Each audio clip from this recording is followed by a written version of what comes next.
Think beyond a degree. Build real impact. Shape your future with an MBA. From IILM University.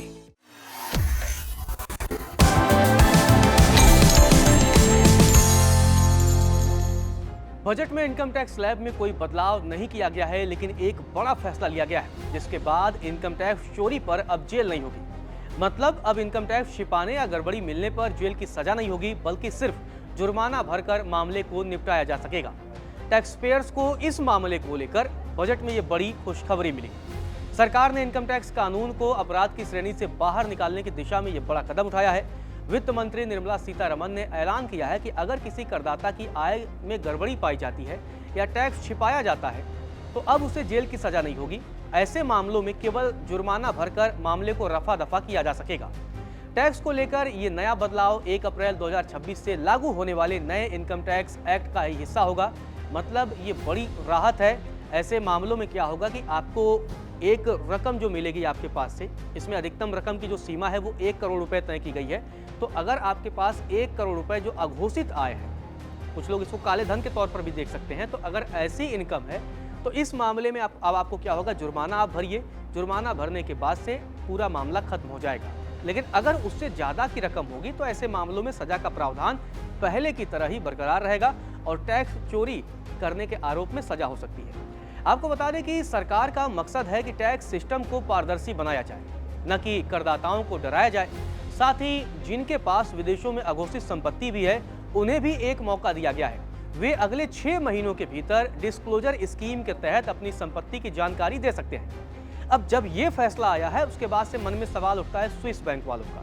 जी हाँ, बड़ा आरोप लगाया जाता है इस देश में कि बहुत बड़े पैमाने पर लोगों के पैसे स्विस बैंक में हैं या दुनिया के अन्य देशों के जो तमाम बैंक हैं उनके अकाउंट में जमा है। ऐसे में उन्हें 6 महीने की जानकारी 6 महीने का वक्त दिया गया है।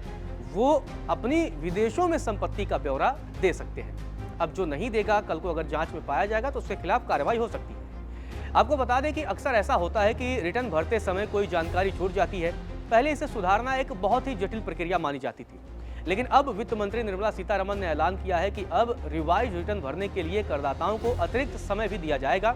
इसके लिए बस एक नाम मात्र की फीस भी चुकानी होगी। मतलब वो फीस बहुत बड़ी रकम नहीं होगी, 150 रुपए के आसपास की वो फीस हो सकती है। हालांकि आने वाले समय में वो फीस भी क्लियर कर दी जाएगी। समय सीमा को भी क्लियर कर दिया गया है। ITR 1 और ITR 2 भरने वाले करदाता 31 जुलाई तक अपना रिटर्न फाइल कर सकेंगे। वहीं नॉन ऑडिट बिजनेस और ट्रस्ट के लिए ये तारीख 31 अगस्त तय की गई है। मतलब 1 महीना उन्हें एक्स्ट्रा वक्त मिलेगा।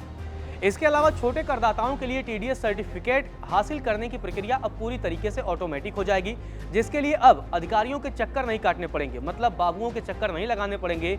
ऑफिस दर ऑफिस आपको अपने चप्पल घिसने की कोई ज़रूरत नहीं पड़ेगी।